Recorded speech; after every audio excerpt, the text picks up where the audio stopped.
Hi, well, it's been a few weeks since I've made a video, and as I said last summer, when I did the video about washing my feet and all that, I've really probably said everything that needs to be said that basically shows what's happening. And I said that all of the information is available out there if you want to know what it is. If you want to know what's happening, you can study all of the issues yourselves and come to your own conclusions.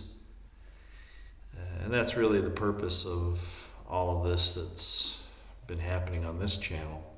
Yes, I've been adamant about a few things because I realize the corruption and the deception and the murderous influences that are in various governments, but particularly this one in this country that's controlled also by outsiders. So I've been out of the loop for a little while for various reasons. As I said, I didn't really want to go back to making any kind of regular videos, and I'm going to abide by that now. But of course there's been a number of things that have happened here of late. We know about the failure of the Obamacare website, questions about what its real intent is, certainly the destruction of our economy and of our society, despite the denials by those who support it. It's pretty obvious what it is. All you got to do is go on the website and answer the few questions that they have and find out what they're really after. Of course, the enforcement by the IRS and all of that shows really the demonic nature of this entire thing. Benghazi, of course, people have forgotten about that. We're still working on that at some point. New information is coming out, and those who are trying to give testimony, one nature or another, are being defamed. Kind of normal procedure when you're covering up crimes. Fast and Furious is still being used to try to justify gun legislation, infringements upon the Second Amendment, and hardly anybody saying, hey, you government guys, you violated your own laws, you violated the laws of a sovereign government, you've armed drug cartels. And the same thing with anti-terrorism laws. We've armed Al-Qaeda in Libya and Syria, who knows where else, all to cause disruption and chaos, provide full spectrum dominance, control all sides, and make money and obtain power by the same. And I could go on and on. It's really frustrating, of course. We've had the shooting at LAX. A lot of people are saying it's a false flag. Of course, MSM, the mainstream media, is not really saying much about that. But I saw a picture of one of the victims that may have been supposedly the shooter. I'm not sure, being wheeled out on a wheelchair. Well, I'm not a doctor. I did receive EMT training. I know a little bit about serious traumas. And like in the Boston bombing, taking out a person who has received a severe trauma in a wheelchair is about the dumbest possible thing you can do. The blood leaves the head. When you're in shock, you need to stay horizontal to control blood pressure and other things. And both the guy in the Boston bombing who supposedly lost both legs there, no, I don't believe that. I think it happened before that. Him being wheeled away in a wheelchair is absurd. The shock alone would have killed him, doing something like that. And now in this LAX shooting, we see a picture of a guy in a wheelchair being taken out who's obviously really out of it. But I'm wondering personally if those pictures that we received weren't from the exercise that they did at LAX about 2 weeks prior to that were being given those photographs of the wheelchair victim just as filler. You just never know with the mainstream media. They're more about, lying to you and having a story that they can paint than reporting the truth. So do I know that the LAX shooting was a false flag? No, but it's certainly being used again to justify. I mean, they make a hero out of TSA agents, and I don't know about you, but I don't think any of those TSA agents are heroes. As a matter of fact, no DHS agent, period, is a hero in my book.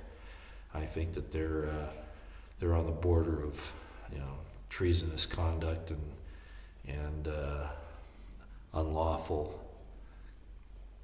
under color of law, crimes. But that's, at this point, again, you all can decide on that. One of the disturbing things that I saw was the gay marriage between two men at West Point. Yes, the U.S. Military Academy at West Point. They weren't cadets, but they were able to use the facilities there, and an Army chaplain presided over it and performed the marriage. And I keep getting responses about this homosexual thing and that freedom and all of that. Yeah, it's freedom, but when societies do that, it's the mark of the end. And you don't have to believe that.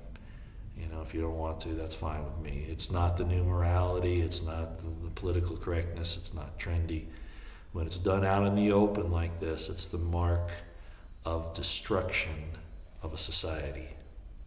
So you can rest in all of the assurity that you want of how right it is to allow that and to celebrate it.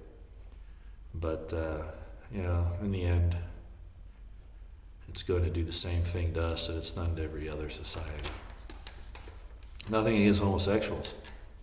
I don't care what they do in their bedroom, but to do this openly is a sign of a destruction of society, historically and scripturally. I was going to provide the link to that, but frankly, I'm really not up to it. I did want to point out that, there's something in the New Testament that's really kind of key. And it's been going on to a lot of Christians around the world right now.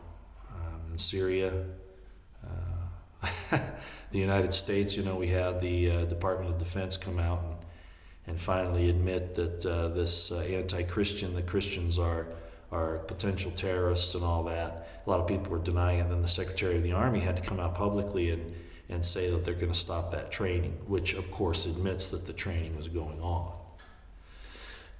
Well, all of you in the know who've been checking about this, you know what I mean. Are they going to stop the training? They'll just couch it in different semantic terms, but it'll still be there. Don't fool yourselves, because there is a worldwide war on Christianity. And if you believe the New Testament, and even the Old, you'll understand that anyone with the Spirit of God in their heart and in their mind, whether they're called a Christian or not, there's a war on those people in this world today. Christians by acts, not necessarily by name, is the way I like to look at it. Because the evil ones know by the fruits. Just like, as I said in one video, we should know by their fruits what they're up to. So, even in close associations in my personal life, and I see this dividing going along, this...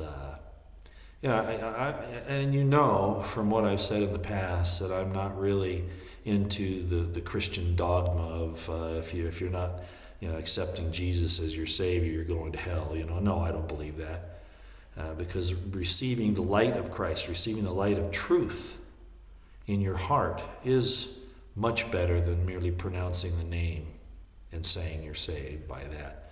Because you have, just like in the Old Testament,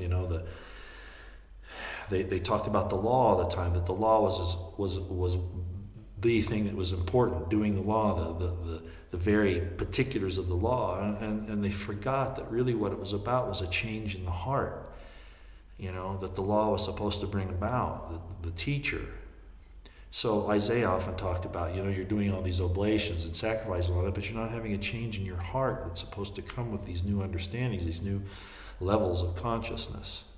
I don't like to use New Age terms, but it kind of fits. So it's the same in understanding Jesus, and I brought about the situation about his brother James talking about that this is pure religion and undefiled before the Father, that you take care of the fatherless and the widows and the orphans, and in other words, the needy, and that you remain unspotted before the world. No mention of Jesus per se as a person. It's the light of that truth in your soul that wakes you up. And if you happen to meet the person that personifies, that's even better. But it's the change in the heart that matters. And a lot of Christians don't like it when I say that. But you'll probably find out that that's really what the issue is, just as it was in the Old Testament. Principles, not personalities. For those of us who are being, attacked for our Christian beliefs, and not just our Christian belief, but the belief that there is a spiritual system of right and wrong that should control our actions. And I'm not saying I'm perfect. Of course I'm not. No one is. We all fall short of the mark. All of us. But there are some things that really, really are bad and contribute to the corruption of society and our own moral fabric, our families, our communities. And I've stood up against those, as you know. But when you do that and you sound the voice of warning, again, I'm not saying that, I'm any spiritual leader. No, I can't fix anything. I'm not here to steady the ark. And that has not been my intent. I've often told you that things are coming down, and we just need to know that we're on, pick a side. What side are you going to be on? He who was warned, let him warn his neighbor. So I'm coming from a philosophical point of view and readiness. Certainly defend your families, yourselves, prepare, make food, water, spiritual readiness, all those things. But, the real point is that it hasn't been to try to save the country or the world for that matter. That's not my job. That's God's job. Just do the best I can and warn people about the pitfalls of things, and including warning myself. Of course, we all fall short of the mark. But there are those who find fault with us, who accuse us of being Jesus followers, even though I'm not a Bible-thumping Jesus, saved merely by saying his name. No, there has to be a change in the heart. There has to be a conscious decision to choose the light, seek it out. He who seeks and thirsts after righteousness, right? Not just a mere declaration of belief. And there are Christians, again, who are going to disagree with that, but I think most of you who have been following my channel know that that's my philosophy. But those of us who are doing that, be them Christians in Syria who are being killed and mutilated by those who demand that they adhere to the religion of the invaders, of the supposed rebels, or those in Africa, anywhere in the world, China, all the places that this has happened. Here it's a little more subtle, but it's no less indicative of the spirit that's here. Here we are, a nation, whether you want to argue about the fact that we were founded upon Christian principles, and there are pros and cons to that argument, I understand that.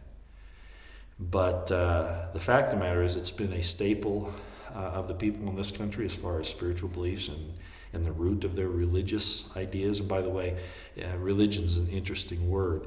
Remember, the demons called themselves legion.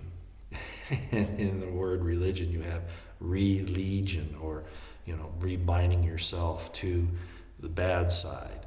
So that's why I don't use religion as a word much as far as describing my spiritual position. I like spirituality better. I don't want to belong to a religion, a grouping into a demonic. And I know a lot of you don't want to hear that, but anyway, I don't want to be part of that organization or even intimate it.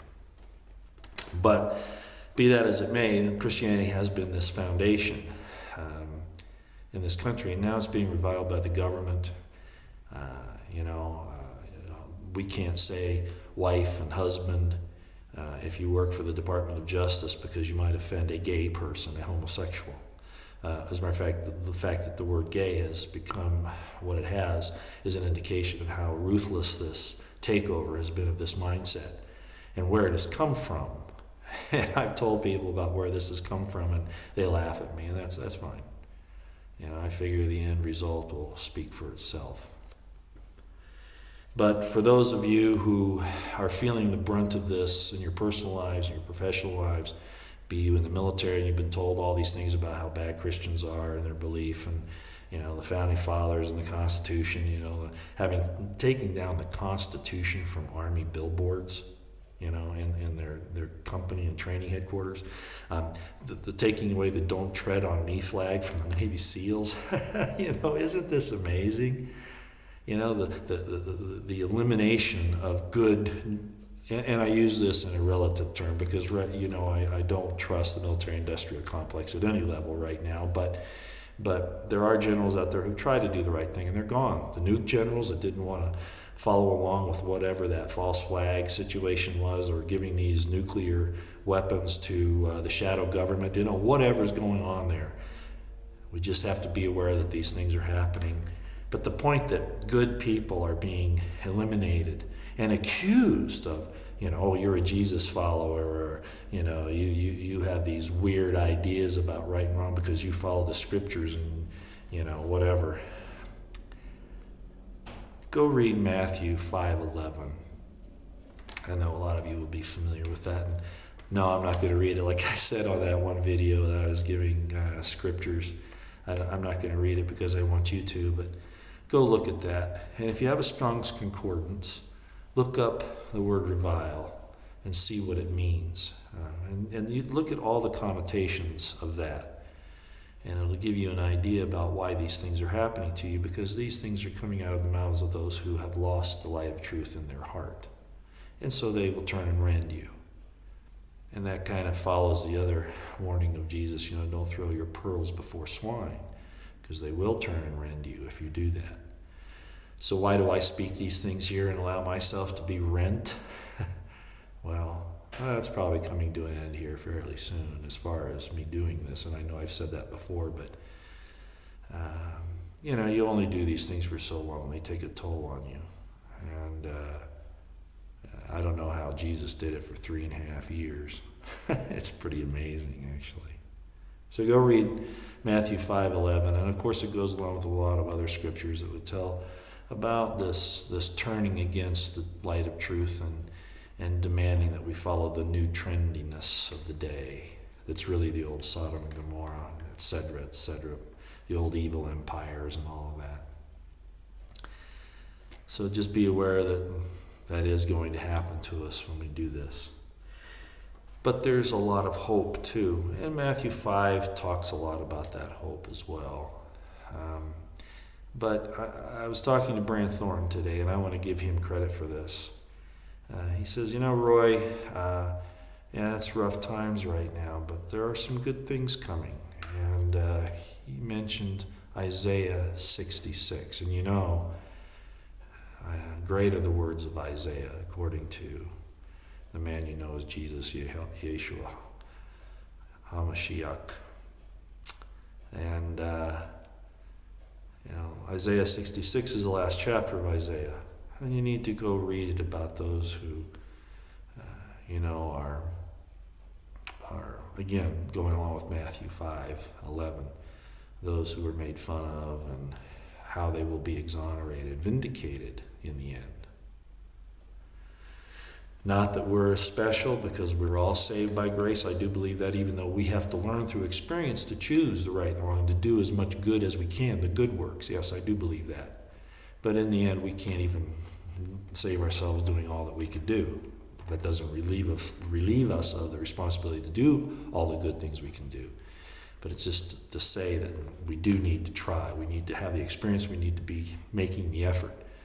And then by God's grace, we're lifted up. Go back to the Shroud of Turin. Yes, I do believe in a physical resurrection. What it actually entails, I don't know. But there has to be a reuniting of physical with the conscience, with the spirit. because that's a fullness of joy.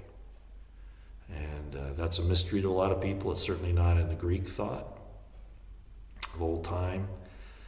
It was actually new at Jesus' time in some regards, and not in others. I'm not going to go into the whole historical study. A good book to read on that is N.T. Wright's The Resurrection of the Son of God. It's a big, long book. You might need to keep a dictionary next to you. This guy is a Oxford scholar, Westminster Abbey kind of guy. But he's been around for a while. He's Anglican, I'm pretty sure. But he has a good handle on the historical perspective of things. And he was actually one of the people that his thoughts and his philosophy were one of the things I studied on this whole topic. So it was nice to see that book here in the last little while. But getting back to Brand, he gave me this thing on Isaiah 66, and he's right, this is the great time of the division, and there are going to be those who really put down the values of the Spirit of truth, the Spirit of light, righteousness, again, meaning the right use of something, as compared to the wrong use of something. And whether you like it or not, there's a right use for things. As simple an explanation as a screwdriver. It's meant to fit into the head of a screw and to be able to tighten or to loosen that. It's really not used as a hammer. It's not a very good knife. That's really the idea. Everything has its right use as opposed to its wrong use, and that's really what righteousness means. So even though you might be able to do something, although you can do something, it doesn't really mean that you should. And the Bible in particular has been a very good thermometer of what right use of things are. And I'm not saying that it's the only spiritual system that has done that, but it's certainly one of the best. Not saying that there aren't problems with it, but I'm not going to go there in this philosophy today. Those of you who know me, who have read some of my works, will know that I question some of that. But the basic message in the Judeo-Christian tradition is very good. One of the best, if not the best. When you apply all of the parameters, it takes in a lot. So go read Isaiah 66, go read Matthew 5:11. I'm sorry this has been a little longer than I anticipated. I don't know when I'll be making another video. It's been, 3 weeks, maybe almost 4 since I did the last 3 weeks. Not real excited about being out there much longer. There's a lot going on that needs to be done. Besides just talking, trying to get ready in other ways. So I'll just leave it at that. And it's probably something I wanted to say that I've forgotten about. But I'll be back again probably when those things come back to mind. In the meantime, strive to obtain the spirit of life, the spirit of light, spirit of truth and love. And part of that is, of course, whether you choose liberty and life or slavery and death. And again, liberty doesn't mean that you can do the things that are lascivious or debauchery. And again, that gets back to the right use and the wrong use of things. Sorry I'm dwelling on that. Okay.